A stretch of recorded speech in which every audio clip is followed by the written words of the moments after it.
$1,000 is easily the most common price for a brand new gaming PC, and rightfully so. $1,000 is a perfect amount of money to create a mid-range build that can play literally any game you want with high frame rates in 1080p, and if you do it correctly, then you'll also be able to dabble into 1440p if you wanted to. I'm going to show you exactly which parts to use and include alternatives if you can't find something specifically, and towards the end of the video, I'm going to show you how you can just skip this entire PC building process and you can just get this exact gaming PC. But first, let's start building it.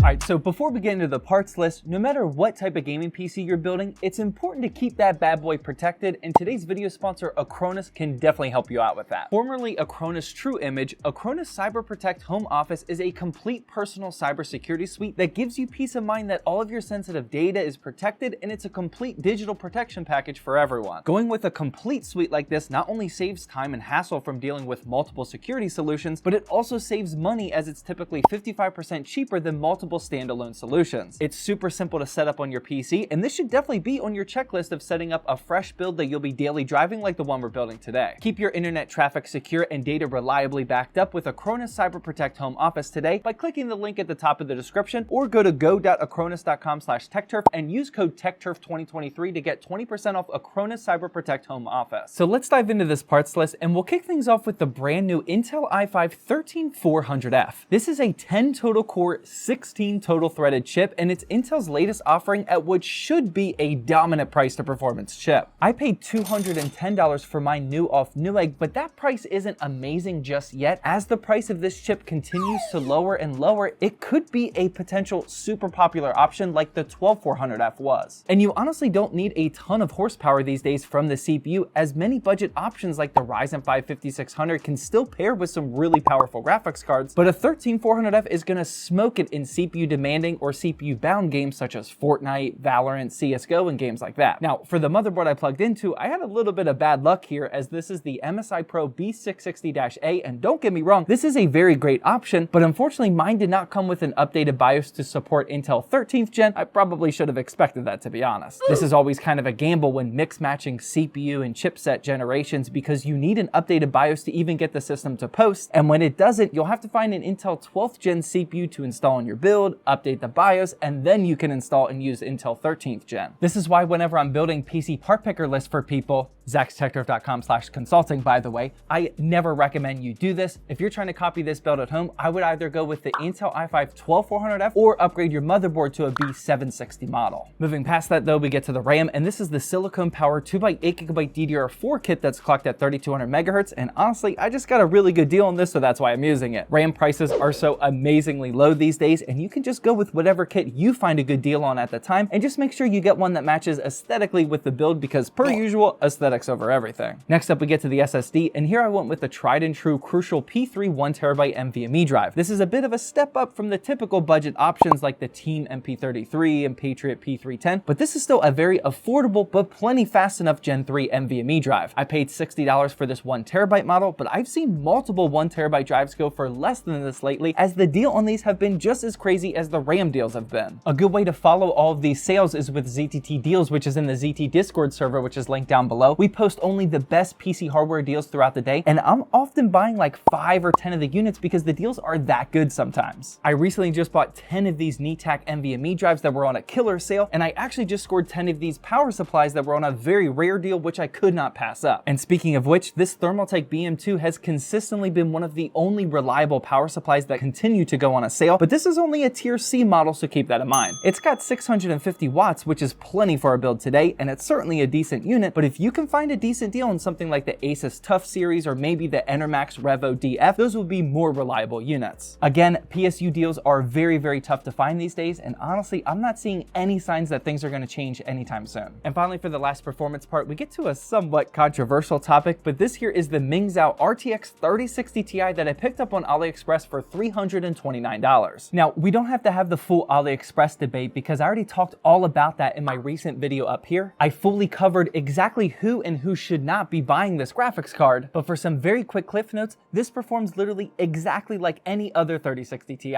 Who really knows if all of the components inside this GPU are actually brand new or not? I have no idea. The only thing that I know is that I paid $329 for a GPU that performs identically to any other 3060 Ti from a more reputable brand, and since I already had this in the studio, which is most important, this is why I'm using it. If you're copying this at home, feel free to try to snipe a used 3060 Ti for around this similar price point, or if you're trying to go with all new hardware, you'll have to spend a bit more money, or get something like the RX 6700 XT, which has much better price to performance. But now that we have all the performance laid out, it's time to dive into some of these aesthetic choices, and honestly, this is my favorite part of the build, and shout out to Antec for sending out this P20C, which is a brand new ATX case option that I'm now a huge fan of. I'm really digging this massive metal mesh front panel with a removable dust cover for both airflow and aesthetics. There's plenty of room for all sorts of fan and radiator configurations that you need for cooling. It actually supports motherboards with 2 CPU sockets if that's something you're into, and it's got all the right amount of grommets and holes that you'll need, like this one for the GPU power cables. It blows my mind that some cases still aren't including this, but it just makes the GPU power cable look so much more clean and aesthetic when it comes from here instead of back at the motherboard. And oh yeah, those are just some easy DIY black extensions that I bought for 20 bucks. There's also multiple versions of the P20C to include a white version and even ones that come with ARGB fans. The version I have here just came with 3 black PWM fans, which is still appreciated, but I decided to throw in some extra Antec Fusion RGB fans that they also sent out for me to use. Now these I also really like, but my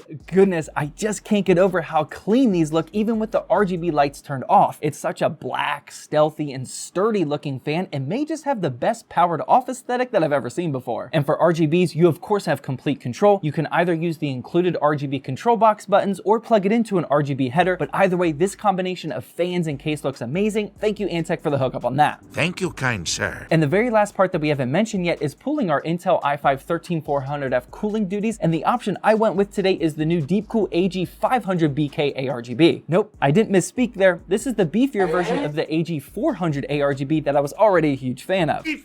Just like the AG400, this has complete ARGB control, and I just plugged it directly into my Antec control box this time, and I love the otherwise all blacked out and stealthy look to it. As you can tell, that's kind of the theme of the build here. Sometimes all you need is all blacked out components with just a little touch of RGB to seal the deal. And also, this AG500 has up to 240 watts of heat dissipation compared to the AG400's 220 watts, and for just a few bucks more, this is a great upgrade when going from something like an Intel i3 to an Intel i5 for just a bit more cooling power. We'll see soon in the benchmarking section that this had no problem cooling our 13400F. All in all, here's what the final parts list is looking like, and as you can see, this is around a $1,000 build if you don't include those extra RGB fans that I threw in there. I'll admit that if you copy that selection, you're looking at closer to an $1,100 build, but since these aren't 100% necessary, and since the case I used does include its own black fans, I think it's still safe to call this a $1,000-ish system. But regardless of the price, let's see what the system is capable of with some benchmarks. As usual, keep an eye in the upper left-hand corner to see the temperatures of the Mingzhou GPU, as well as the cooling duties of the AG500 ARGB from Deepcool on the 13400F. And just for the rest of the titles we tested, here's what they're looking like. As you can see, this gaming PC completely smashes 1080p gaming, so I had Sam run the same 10 games in 1440p, and here are the results as well. Just like I said in the intro, building a $1,000